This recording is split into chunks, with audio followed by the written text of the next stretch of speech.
Bem-vindos à nossa primeira conferência missionária da Igreja Assembleia de Deus, Ministério do Brás em Cantagalo. Aqui quem vos fala é o pastor Zacarias de Oliveira. Muito obrigado pela presença de todos aqui esta noite.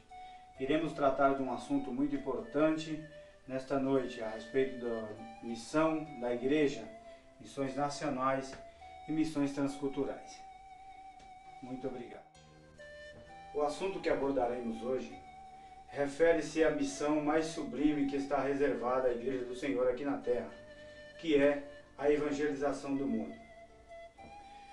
Começamos pelo nosso país. Em Mateus capítulo 1, versículo 8, Jesus aconselha os discípulos a começarem a pregar o Evangelho a partir de Jerusalém. Naquela época, vemos Jerusalém como ponto de chegada e ponto de partida do Evangelho. Jesus começou seu ministério na Galileia, mas precisamente em Nazaré. Agora já os discípulos começaram seus ministérios em Jerusalém, para os confins da terra. Falando em missões nacionais, logo nos vem em mente a situação do evangelismo em nosso país. Será que a Igreja do Senhor tem se preocupado de maneira correta a respeito desse assunto? Jesus prometeu aos seus discípulos que receberiam poder para testemunhar a respeito do Evangelho depois de haverem recebido o Espírito Santo. Testemunhar a respeito do reino de Deus para aqueles que não conhecem a salvação. Isto conota que missões só se faz debaixo da autoridade do Espírito Santo. Jesus instruiu aos seus discípulos a testemunharem a respeito dele a todas as nações. Em Mateus capítulo 28, versículo 19 e 20, diz assim: portanto, ide, ensinai a todas as nações, batizando-as em nome do Pai, do Filho e do Espírito Santo, e ensinando-as a guardar todas as coisas que eu vos tenho mandado. E eis que estarei convosco todos os dias até a consumação dos séculos. Amém. Este versículo nos traz a visão perfeita do termo missão, pois o sentido ou significado teológico da palavra missão vem do latim missio, que quer dizer transmissão consciente e planejada das boas novas de Cristo além das fronteiras nacionais e culturais. Todo cristão, direta e indiretamente, deve fazer missões, pois missões está no coração de Deus. Pois bem, a vontade de Deus é que todo homem venha ao arrependimento, e esse sentimento tem que fazer parte da vida de todo cristão. Na segunda carta de Pedro, no capítulo 3, versículo 9, nós vemos Pedro dizendo o seguinte: que o Senhor não retarda a sua promessa, ainda que muitos a tenham por tardia, que ele é paciente para com todos, não querendo que nenhum se perca, mas que antes todos venham a arrepender-se. Olhando para essa palavra, nós podemos afirmar que nós não podemos ser egoístas a respeito da salvação, porque existem muitas pessoas, milhares de pessoas que ainda não ouviram falar do Evangelho, pois, de alguma forma, nós podemos contribuir com missões. De que maneira? Contribuindo financeiramente, orando pelos missionários e também ajudando na formação dos missionários. Ou seja, fazer missões é nos preocupar com quem não conhecemos. Vamos falar agora a respeito da diferença e a amplitude de missões e evangelismo.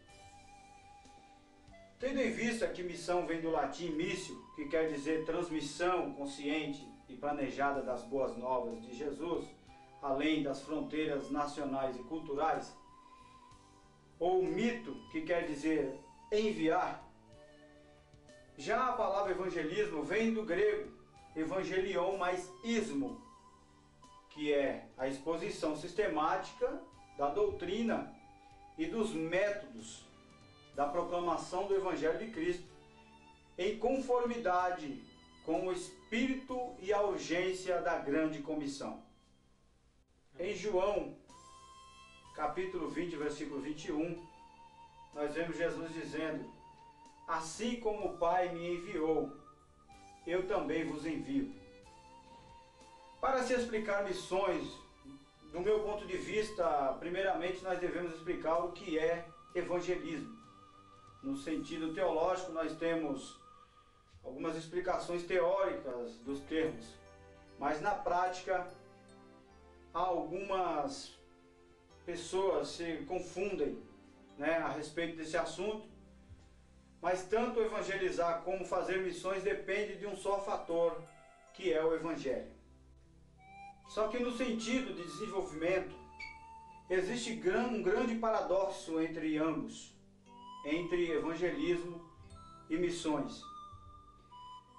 A amplitude do evangelismo se dá quando alguém se converte a ele. Já a amplitude de missões se dá quando o convertido se conscientiza de que já se tornou um portador do ID de Jesus. Não podemos de comentar que todos os crentes têm o dever de fazer missões. Tudo bem, tem o dever de pregar o Evangelho. Agora vamos falar que a partir do momento que se torna um participante do Evangelho, quando esse crente se torna um participante do Evangelho, ele pode, naquele mesmo momento, já se tornar um pregador do Evangelho, falando daquilo que Jesus fez em sua vida. Todo cristão pode pregar o Evangelho individualmente.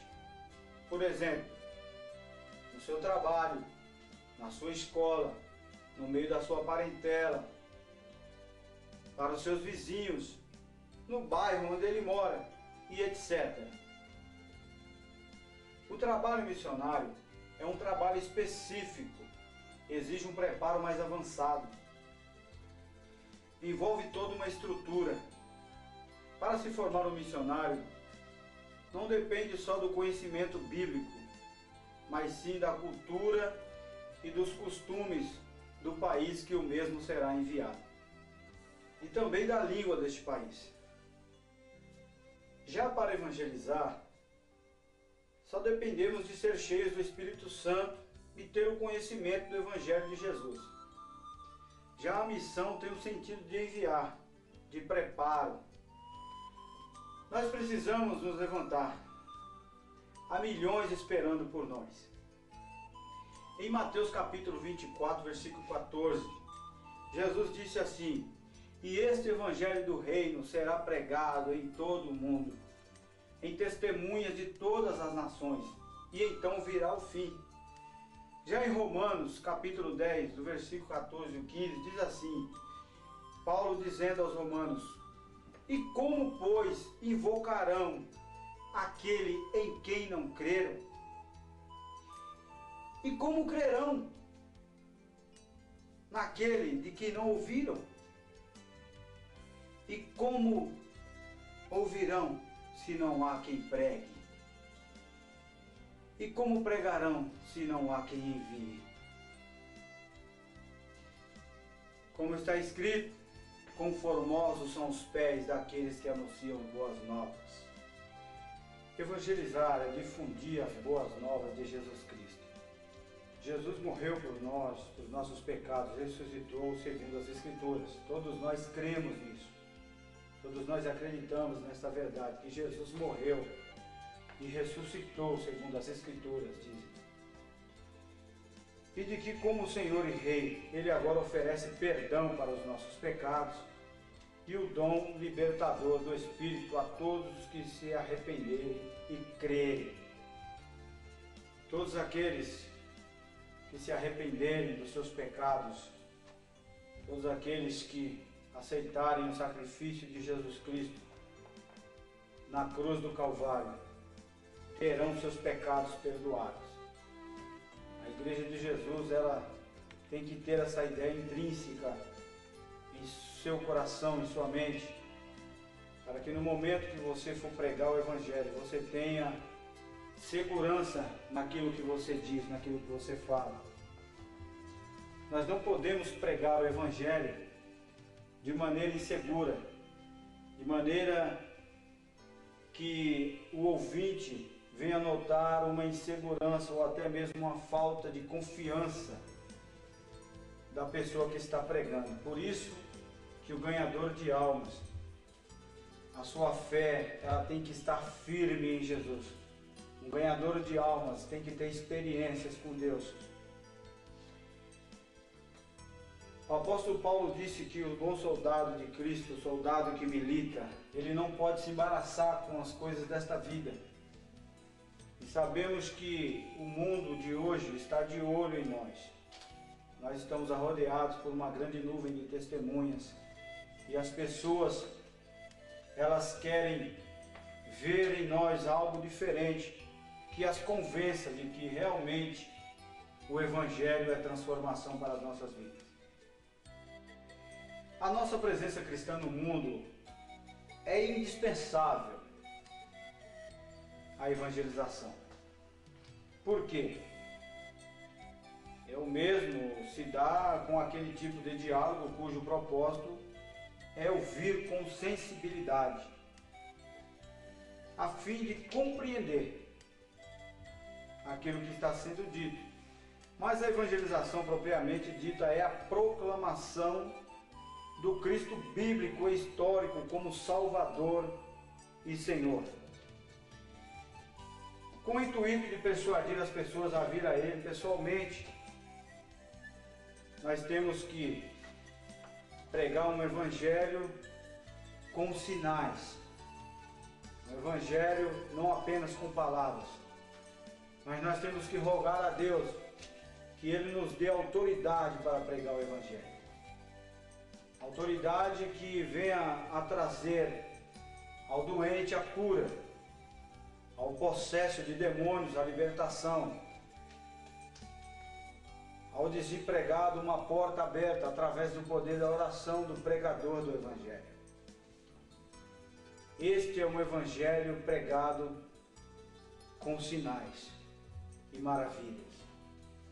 No Salmo de número 133, a partir do versículo 1, nós vemos o salmista Davi falando a respeito de um assunto que é primordial para a obra da evangelização do nosso país e do mundo, que é a união.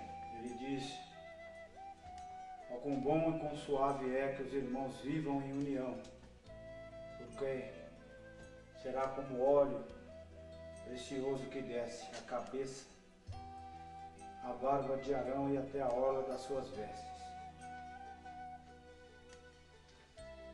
Sabemos que a cooperação na evangelização é algo primordial para o êxito nessa empreitada da igreja. Sabemos que a vontade de Deus é que não haja separação e nem divisões no meio das igrejas, das denominações, porque com isso vamos tornar essa empreitada mais difícil. Mas quando a igreja de Deus ela se une neste propósito de evangelização, sabemos que se torna mais fácil de alcançarmos os povos. Porque não vai acontecer como aconteceu na época de Paulo, porque uns diziam ser de Paulo e outros diziam ser de Apolo. E isso apenas causava uma confusão muito grande no meio do povo de Deus. E Paulo disse: uns diziam sou de Paulo, outros de Apolo, mas todos são de Jesus. E é o que nós queremos, irmãos, é convidar todos a nos unirmos nessa empreitada de evangelização, de alcançar os povos não alcançados, de orar pelos missionários, de contribuir com a obra missionária, de orar pela igreja perseguida. Falando-se da igreja perseguida, logo me lembro do pastor Yosef, lá do Irã, que estava preso para ser julgado e morto. E se a igreja de Deus ela não se unir para orar, para a igreja perseguida, para os missionários perseguidos. Nós não vamos ter também muito êxito na tarefa da evangelização, porque apesar de nós não estarmos lá, nós podemos fazer muita coisa daqui, orando e intercedendo por este povo que está fazendo a vontade do Senhor, que está pregando o Evangelho do Senhor. Nós vemos a passagem de Pedro, que Pedro estava preso e a igreja orava. E a Bíblia diz que naquele mesmo momento entra um anjo pela porta, tira os grilhões de Pedro, as cadeias que estavam nos seus braços, nos seus punhos, e sai com Pedro até a rua. E a Bíblia diz que quando Pedro bate na porta, aqueles que estavam ali dentro orando não acreditaram que era Pedro que estava chegando naquele momento. Se você orar, irmãos, com certeza Deus vai dar um livramento a muitos que estão sendo perseguidos hoje, em países como a China, como o Irã, como o Nepal, como a Índia, como a Coreia do Norte, países que são campeões ou campeões no assunto de perseguição da igreja. Que nós possamos nos unir, derrubar as muralhas, romper as barreiras e nos engajar juntamente com eles nesta missão de alcançarmos o mundo. Que Deus os abençoe.